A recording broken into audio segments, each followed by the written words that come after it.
Bienvenidos y bienvenidas, mi nombre es José González y hoy vamos a tomar un café con Aristóteles.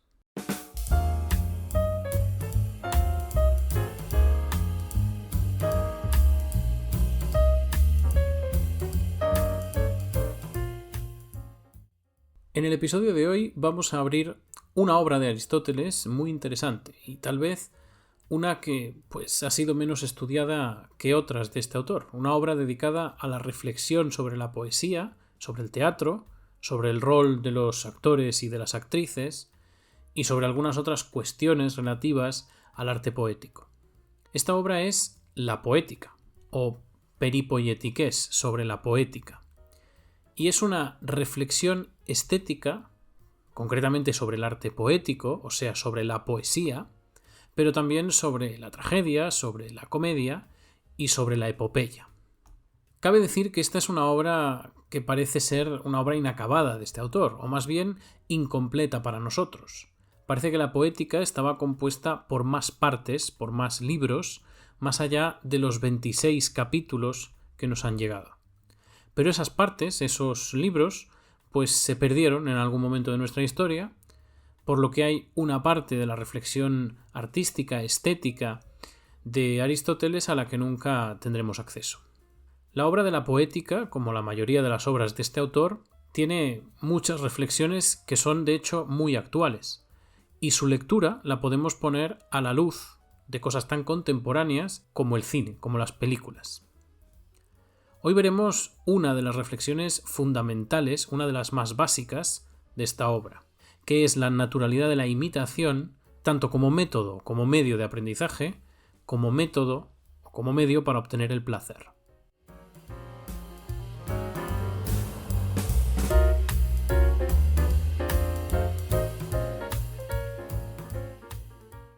Hay dos cuestiones que dan origen a la poética o a la poesía y que además la definen como una cuestión natural para el ser humano. Para enfrentar la pregunta de por qué somos tendentes o bien a la producción de la poesía, es decir, a la producción poética, o bien a su consumo, lo primero que hay que hacer es definir, en general, qué es la poética. Aristóteles define en la poética esta disciplina como imitación, como mímesis, es decir, como la tendencia a reproducir o a emular las cosas que nos rodean. Por ello, la base de esta disciplina se encuentra en estrecha relación con la razón por la que, en ocasiones, a veces, a lo largo de nuestra vida, nos da por imitar las cosas que tenemos a nuestro alrededor. Aristóteles escribe en la poética que los seres humanos tenemos una tendencia natural a la imitación y justifica esa tendencia apelando a dos cuestiones. La primera de ellas es que la imitación es una fuente de conocimiento, cuya primera expresión se da en la dinámica de los juegos. Pensemos, por ejemplo, en nuestra niñez. Cuando somos niños solemos jugar a imitar cosas, tanto cuando jugamos con otros como cuando jugamos nosotros solos. Estas imitaciones pueden tener diversas formas, dando voz a los juguetes y haciéndoles emular comportamientos que hemos visto, por ejemplo, en las películas, o bien imitando la vida adulta, a nuestros padres y madres, a nuestros profesores o a otras profesiones con las que nos relacionamos. E incluso lo podemos hacer utilizando como referencia el comportamiento de otros animales o de otros objetos que podemos personificar a través de esas imitaciones. Gracias a estas imitaciones nos es posible comprender y adquirir conductas adultas, normas sociales u otros roles propios de la vida adulta, e ir progresivamente familiarizándonos con ellos, aunque evidentemente de un modo no plenamente consciente, muy rudimentario. Y no es plenamente consciente porque normalmente las imitaciones espontáneas de los niños y de las niñas son en cierto modo arbitrarias o aleatorias. O sea, los niños y las niñas no suelen imitar algo por lo que esa cosa es en concreto, sino que más bien se guían por gustos o por intereses particulares o incluso por la dinámica misma del juego en el que están inmersos. Esto suele ayudarles a practicar cómo se integran estas conductas en los roles que imitan. Y no porque lo hagan bien naturalmente de manera automática, sino porque esto les permite integrar la imitación como un método de aprendizaje cuando todavía no dominan ni el lenguaje, ni mucho menos la habilidad de la argumentación. De este modo es como los niños y las niñas son capaces de asumir las normas de la vida social imitando a sus padres y a sus madres, imitándoles en los distintos contextos en donde los ven, en donde se relacionan con ellos, e integrando en su juego lo que pueden y lo que no pueden hacer en cada momento y en cada rol.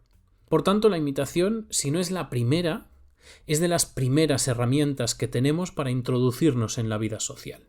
Ahora bien, la imitación es un método de conocimiento no solo para los primeros instantes de nuestra vida, sino durante toda ella. Lo que sucede con el tiempo no es necesariamente que sustituyamos ese método por otro, sino que más bien lo vamos modificando con nuestra experiencia. Con el tiempo cambiamos esos primeros referentes de imitación, por ejemplo, nuestros padres y madres, por otros. Durante la adolescencia, por ejemplo, sustituimos a nuestros padres y a nuestras madres por los miembros de nuestro grupo social, es decir, por otras personas que percibimos como nuestras iguales. Y así construimos nuestras primeras comunidades, imitando el lenguaje, el comportamiento o la estética del grupo en que queremos ingresar, del que queremos formar parte. Y lo mismo pasa con el paso hacia la edad adulta. Seguimos teniendo esos referentes de imitación, pero en este caso, por ejemplo, imitamos cuando nos sentimos intelectualmente influidos por uno o por otro autor o por uno o por otro personaje célebre, o cuando nos gusta una determinada estética, o cuando necesitamos aprender a hacer algo de tipo técnico. Por ejemplo, ¿quién no ha recurrido a tutoriales en Internet para saber arreglar algo en casa o para encontrar la solución a algún problema que aparece con el ordenador, por ejemplo? Cuando consumimos ese tipo de contenidos, estamos obviamente adquiriendo un conocimiento. A menudo un conocimiento que es limitado y superficial, pero que es al fin y al cabo un conocimiento, y lo aprendemos repitiendo una y otra vez algo que vemos que hace otra persona. En segundo lugar, la segunda de las cuestiones que hace de la imitación algo natural es que la imitación es también una fuente de placer. Esta segunda cuestión es lo que fundamentalmente justifica un método para imitar que es el que propiamente se trata en la poética, que es el arte. En general, fácilmente estaremos todos de acuerdo en que nos gusta ver reproducciones de cosas. Y además, también seguramente estaremos de acuerdo acerca de que lo que queremos o lo que solemos querer ver son las reproducciones de aquellas cosas que nos parecen más agradables a la vista, que nos gustan más. Y por ese motivo, pues hay gente que es aficionada a las fotografías o que es aficionada a los dibujos y que fotografían o dibujan cosas que les gustan, es decir, que les parecen bellas.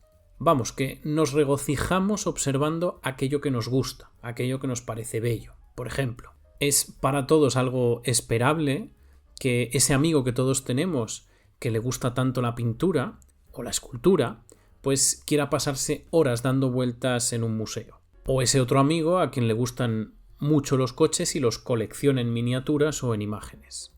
Sin embargo, Aristóteles nos dice en la Poética que no solamente disfrutamos de la observación de lo bello, que es lo que intuitivamente creemos, de la observación de aquello que es agradable, sino que, según nos dice, también disfrutamos de aquello que está fielmente reproducido, de lo que es exacto o lo más exacto posible al tiempo de reproducir algo que existe. Y eso sucede aunque la imagen resultante, la cosa reproducida, sea estremecedora, horrible o desagradable. Veamos algunos ejemplos acerca de esto.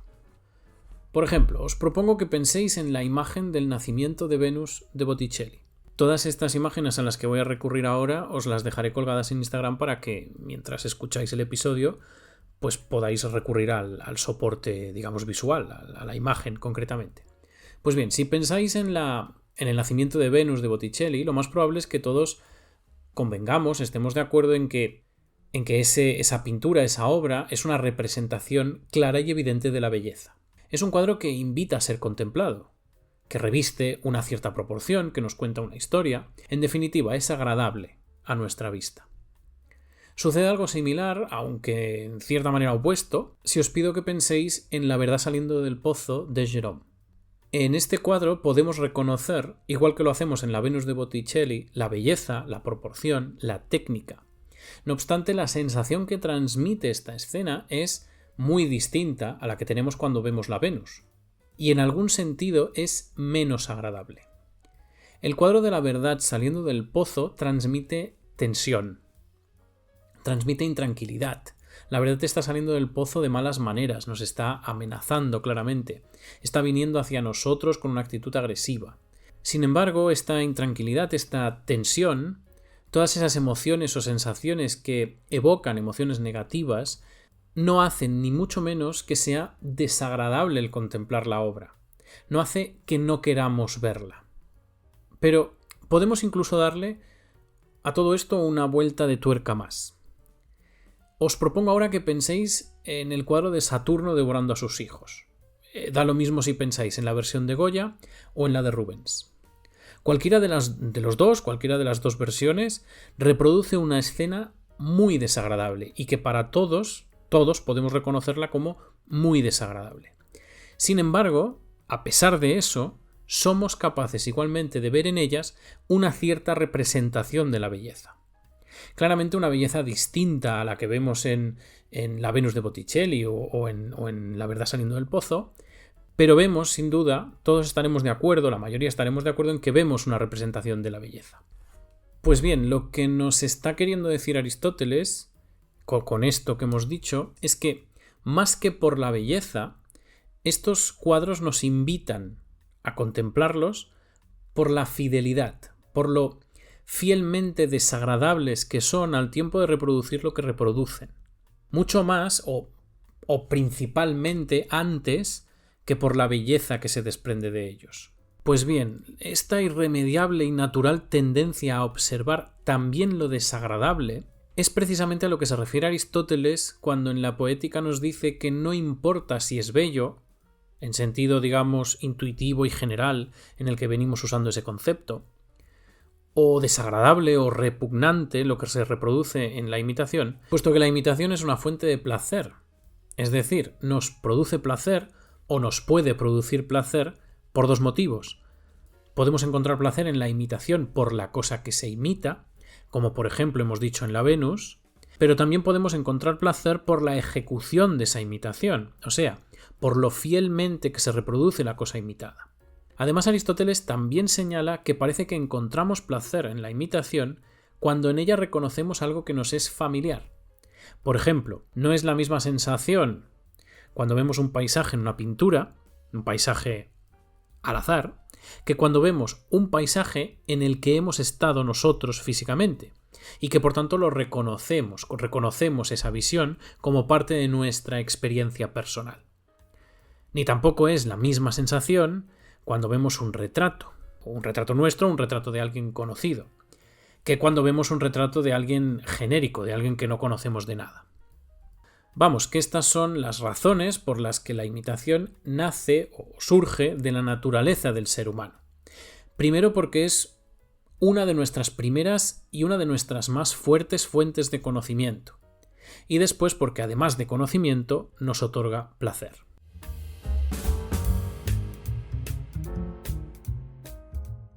Acerca de la naturalidad de la imitación, hay otra cuestión que quería comentaros hoy en este texto, en la Poética. Aristóteles nos dice en esta obra que en tanto que la imitación es, como hemos dicho, una cuestión natural, su origen debe estar ligado a algo también natural. Por ese motivo el autor nos asegura que los mejor dotados para la imitación fueron también aquellos que la empezaron espontáneamente, a ejercerla. Es decir, aquellos que tienen una habilidad natural para imitar. Y en tanto que empezaron a imitar con base en una habilidad natural, y como es obvio, una habilidad natural es algo que en principio no se ensaya, la imitación tuvo que surgir necesariamente de la improvisación, de la capacidad de improvisación. Así es como Aristóteles nos explica el origen tanto de la comedia como de la tragedia, precisamente con base en el carácter particular de cada una de las personas dotadas naturalmente para ser imitadoras. En este sentido, nos habla fundamentalmente de dos tipos de caracteres. El carácter que él llama grave, que es el que imita las acciones nobles, las acciones superiores, y el carácter que llama vulgar, que es el que imita las acciones inferiores o ridículas. La tesis de Aristóteles a este respecto, pues no es una banalidad, como nos podría parecer a simple vista, pues en el fondo persigue una idea que es mucho más cercana a nosotros de lo que podríamos pensar a primera vista. Lo que nos dice Aristóteles es que las acciones de las personas son coherentes con el carácter de la persona que las realiza. Esta característica es propia de la ética de Aristóteles, pero por extensión lo es también, y por eso está tratándolo aquí de este modo, de todo el ámbito del hacer humano, de todo el ámbito de la acción del ser humano. Y aún más si tenemos en cuenta que la tragedia y la comedia, que son, como sabemos, los objetos de estudio de la poética, se dedican principalmente a imitar acciones y caracteres. Esta idea podríamos tratar de explicarla planteándonos una pregunta. La pregunta sería algo como ¿qué personalidad esperamos que tenga un actor o una actriz de comedia cuando está fuera de su rol? Y por analogía, ¿cuál deberíamos esperar, qué personalidad deberíamos esperar de un actor o de una actriz de drama cuando está fuera de su actuación? Normalmente, digamos en general, se espera que un actor o una actriz de comedia tenga un carácter simpático, que sea gracioso, graciosa, tenga una conversación amena, e incluso solemos disculpar que se muestre en ocasiones algo ridículo, ya que el ridículo en el contexto de su personalidad se convierte en un atributo positivo. Por otro lado, y aunque con las actrices y los actores de drama esto es mucho menos común, es más común que relacionemos la simpatía o el ser extrovertido con un actor o una actriz de comedia que con uno de drama, pero lo cierto es que cuando vemos a una actriz o un actor de drama, o uno que no haga comedias, un actor o una actriz que no se caracterice por actuar en comedias, solemos esperar a una persona más o menos seria, razonable, tal vez sí amena o simpática, pero sin ser excesivamente bromista.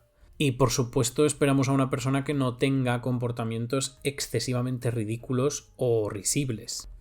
En cualquiera de los dos casos, invertir los roles, es decir, hacer ridículo al actor de drama y serio o antipático al de comedia, nos parecería cuanto menos algo extraño.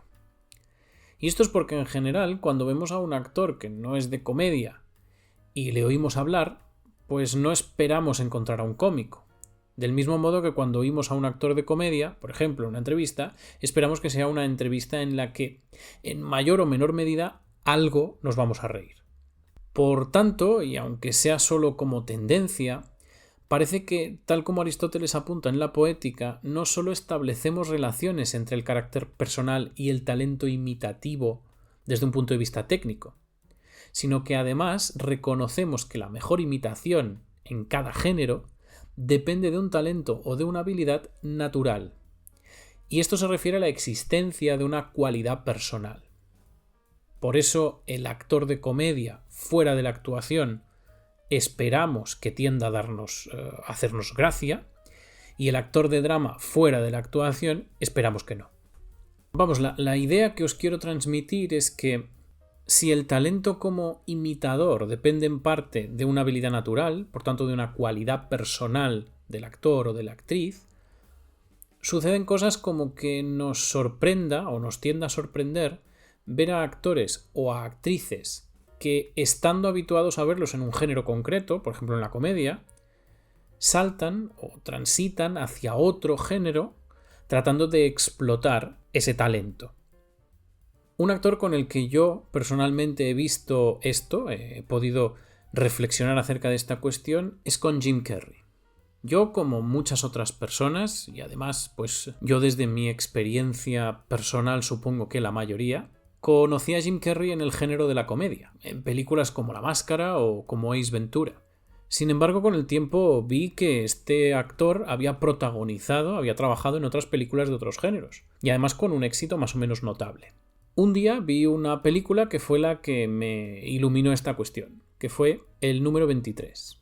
La incomodidad al tiempo de clasificar a Jim Carrey como un actor de comedia o como un actor de drama proviene precisamente de la incompatibilidad del carácter de ambos personajes.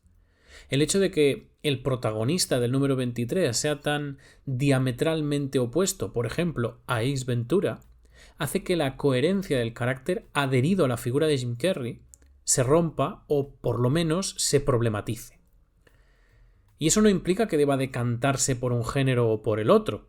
En este caso ambas películas están muy bien actuadas, son fantásticas. No obstante, suele haber un carácter y por ende un rol o un registro interpretativo que prevalece sobre el otro. Pues los actores y las actrices que con mayor claridad conseguimos clasificar son aquellos que tienen un registro interpretativo definido por una personalidad que es coherente con el personaje de la obra. De ahí que los actores y las actrices de comedia suelen ser personas más o menos extrovertidas, graciosas o bromistas, y los actores y las actrices de drama, o de un género distinto al de la comedia, se perciban más bien comedidas o serias o reservadas. Y esto, en definitiva, parece que es porque Aristóteles al menos pudo señalar una verdad incontestable en esta reflexión en la poética. Y es que cuando hacemos algo muy bien, es decir, tenemos una habilidad natural para algo, es porque nos gusta mucho ese algo, porque dice algo de nosotros. Y cuando algo nos gusta mucho y lo repetimos muy a menudo, suele modelar, suele modificar nuestra manera más íntima de ser, convirtiéndonos en una parte muy importante en aquello que tanto nos gusta.